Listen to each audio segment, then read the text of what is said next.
এই মেলা মেলা এই মেলার জন্য মাহফিল করা হয়েছে।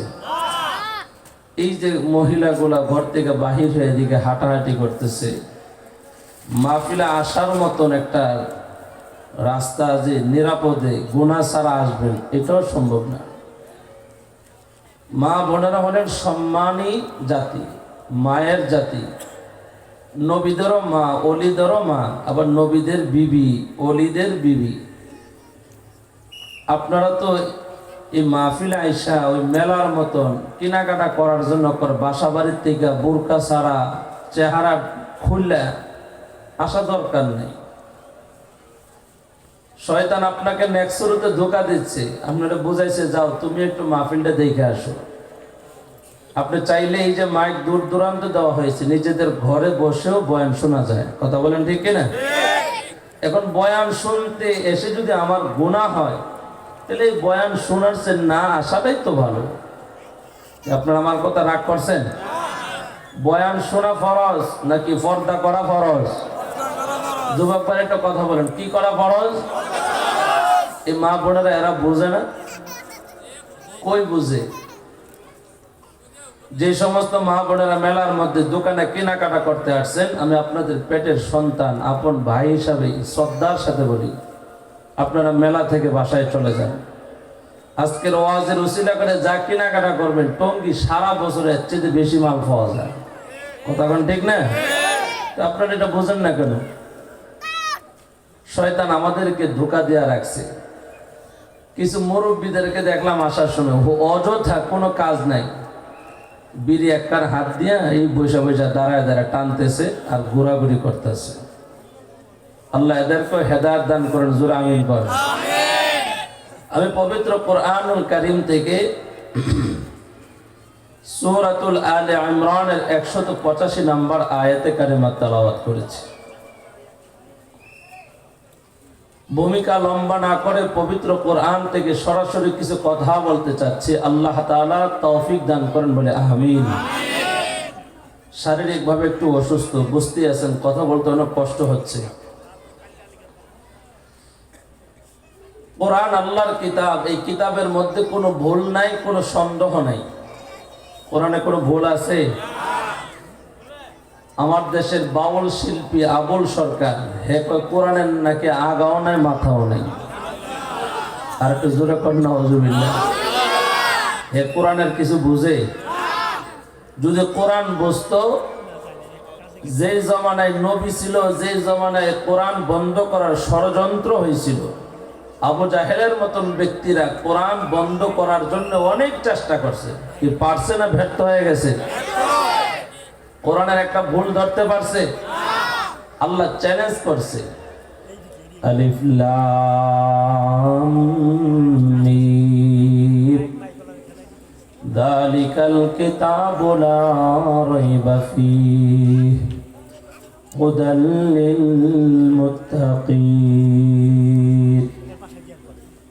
আল্লাহ তাআলা বলেন আলিফ লাম মিম, এই অক্ষরগুলি হলো হরফুল মুকাত্তাআত। এর অর্থ আল্লাহ তাআলাই ভালো জানেন। রব্বে কারীম পবিত্র কোরআনের 2 নম্বর সূরার 2 নম্বর আয়াত, জগতের মানুষের সামনে আল্লাহ তাআলা বলেন যালিকাল কিতাবু লা রাইবা ফীহি, এই কিতাবের মধ্যে কোনো ভুল নাই, কোনো সন্দেহ নাই। যদি কোনো মুমিন এই কোরআনের মধ্যে ভুল আছে এতটুকু সন্দেহ করে, তার ঈমান থাকবে না, বেঈমান হয়ে জাহান্নামে হবে। কথা বলেন ঠিক কিনা?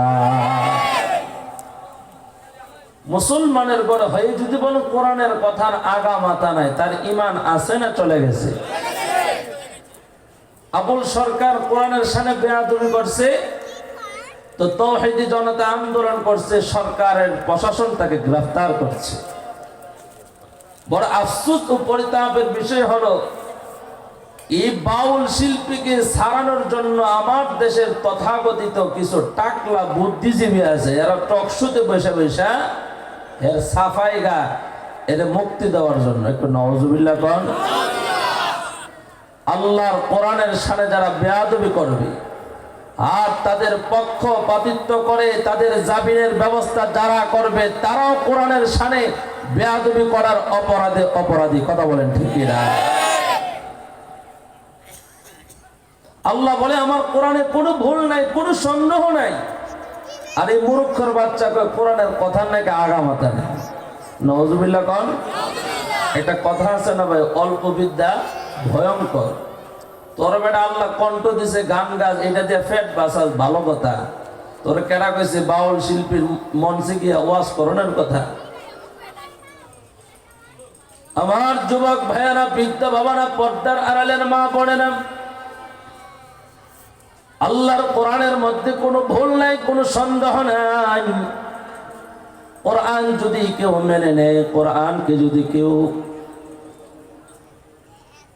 বন্ধু বানায় পথ চলে, কোরআন কিয়ামত পর্যন্ত তাদেরকে মুত্তাকি বানায়া জান্নাতের পথে উঠায়া জান্নাতে পৌঁছাই দিবে। যখন সুবহানাল্লাহ।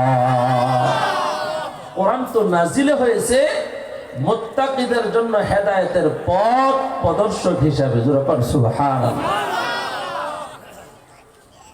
হযরত মূসা আলাইহিস সালাতু ওয়াস সালামের জামানায় এক গণকের দুই সন্তান ছিল। আল্লামা জালালউদ্দিন রুমি রাহমাতুল্লাহি আলাইহি তাফসীরের কিতাবে ঘটনা উল্লেখ করেছেন। বাবার দুই সন্তান, বাবা মরে যাওয়ার পর কবরের পাশে গিয়ে আব্বারে প্রশ্ন করলেন, বাবা, এই জামানার নবী যে মূসা, তিনি সত্য নবী না মিথ্যা নবী? আল্লাহ তাআলার কুদরতে কবর থেকে আওয়াজ। বাবা বলেন, সন্তান, জামানার মূসার হাতে একটা লাঠি আছে, তোমরা চুরি করার জন্য চেষ্টা করবা। যদি তোমরা সফল না হও, বুঝিবা তিনি সত্য নবী। বলেন সুবহানাল্লাহ। মূসা নবীকে আল্লাহ যে লাঠি দিয়েছেন, এটা নবীর মুজিজা। পয়গম্বর মূসা আলাইহিস সালাতু ওয়াস সালাম একদিন সফর করা অবস্থায় ক্লান্ত শরীর নিয়ে গাছতলার মধ্যে আরাম করতেছিলেন। লাঠিটা সামনে রেখে তিনি গাছতলার মধ্যে ঠান্ডার মধ্যে ঘুমিয়ে গেলেন। ওই যে গণকের দুই সন্তান পয়গম্বর মূসার হাতের লাঠি বাবার কথা মতে পরীক্ষা করার জন্য চুরি করার চেষ্টা করলেন। নবী ছিলেন ঘুমন্ত, মূসার হাতের লাঠি ছিল জাগ্রত। দুই ভাই মিলে যখন লাঠির দিকে হাত বাড়ায়, লাঠির সাথে সাথে সাপ হয়ে যায়। দুই ভাই অজ্ঞান হয়ে যায়, অসুস্থ হয়ে যায়। আল্লাহর পয়গম্বর মূসা আলাইহিস সালাম তিনি কিছুই তো বলতে পারেন না। ঘুম থেকে জাগ্রত হওয়ার পর দুই ভাই মিলে নবীর কাছে ঘটনা খুলে বললেন, ও পয়গম্বর, আপনি সত্য নবী না মিথ্যা নবী, এটা পরীক্ষা করার জন্য আপনার সামনে থেকে লাঠি চুরি করার চেষ্টা করলাম, কিন্তু লাঠি সাপ হয়ে আমাদেরকে আক্রমণ করতে আসছে। আমার ভাইয়ারা, পয়গম্বর মূসা আলাইহিস সালাম তিনি আল্লাহর নবী। তার হাতের লাঠি ছিল মুজিজা, এটা ছিল আল্লাহর পক্ষ থেকে কুদরতের সাপ। মূসা ছিলেন ঘুমন্ত, মূসার হাতের লাঠি ছিলেন জাগ্রত। আমার আপনার নবী রাহমাতুল লিল আলামিন ১,৫০০ বছর আগে এই উম্মতকে রেখে মদিনাতুল মুনাওয়ারার মধ্যে নবী শুয়ে আছেন।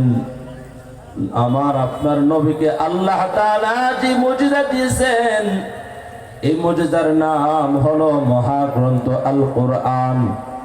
পয়গম্বর মূসা ছিলেন ঘুমন্ত, মূসার হাতের লাঠি ছিল জাগ্রত।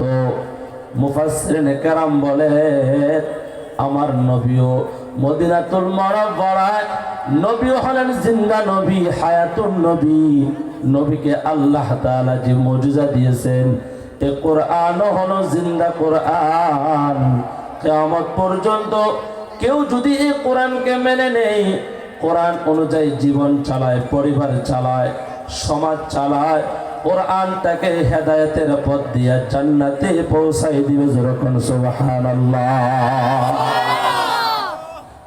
কিন্তু কোরআনের সাথে আমাদের সম্পর্ক নাই।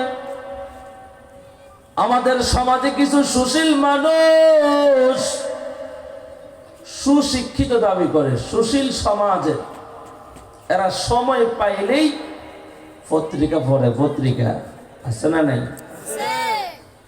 এই যে প্রথম আলো পত্রিকা, ডেইলি স্টার পত্রিকা দিল্লির দালালি করতে গিয়া আমার দেশের মধ্যে যারা প্রকৃত দেশপ্রেমিক, এদের হাতে এদের অফিস ভাঙচুর হয়েছে, লাঞ্ছিত হয়েছে, এরপরেও এদের চাটুকারিতা কমে নাই। কথা কোন ঠিক?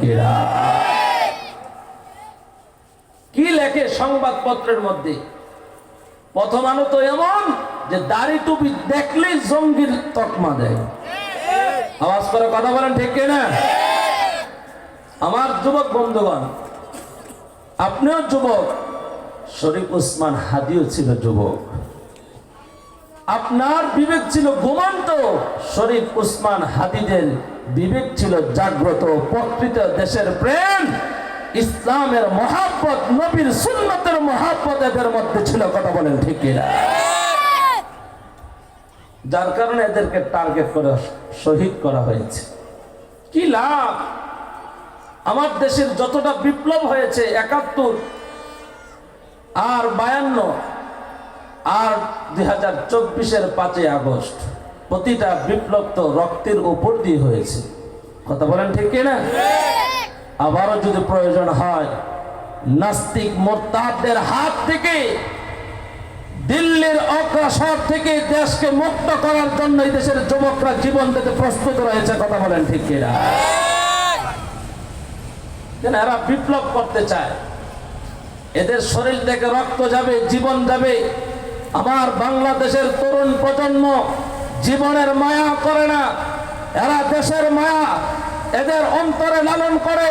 দেশের প্রেম, ইসলামের প্রেম যখন একত্রিত হবে, এই দেশের পূর্ব আকাশে ইসলামের সূর্য উদিত হবে। কথা বলেন ঠিক কিনা?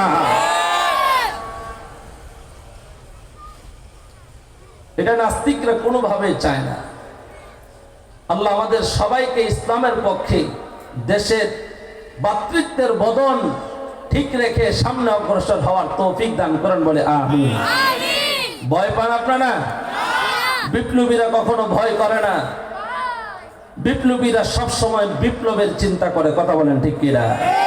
বিপ্লব মানে জীবন দেওয়া, বসে থাকা নয়। সে কোনদিন আসবে না রে করো যদি ভয়। আসবে বিজয়ের রক্ত আর জীবনের বিনিময়, আসবে বিজয়ের রক্ত আর জীবনের বিনিময়। বিপ্লব মানে জীবন দেওয়া, বসে থাকা নয়। সে কোনদিন আসবে না রে করো যদি ভয়। ঠিক না? লড়াইয়ের ওই ময়দানেতে যেতে তোমাকে হবে, প্রয়োজনে সব রক্তটুকু জমিনেই ঢেলে দেবে। তবু তোমার লড়তেই হবে, মানিবে না পরাজয়। বিপ্লব মানে জীবন দেওয়া, বসে থাকা নয়। সে কোনদিন আসবে না রে করো যদি ভয়। নারে তাকবীর! আল কোরআনের আলো, কোরআন সুন্নাহর আলো, কোরআন সুন্নাহ যেখানে, লিল্লাহি তাকবীর। দোকানপাট যেখানে, মাশাআল্লাহ, আল্লাহ সবাইকে কবুল করেন। দোকানপাটে যারা দাঁড়িয়ে আছেন সবাই চলে আসেন। আমার যুবক ভাইয়েরা, যে কথাটা বলতেছিলাম, সুশীল সমাজ, শিক্ষিত সমাজ যারা নিজেদেরকে দাবি করে, যারা পত্রিকার পরে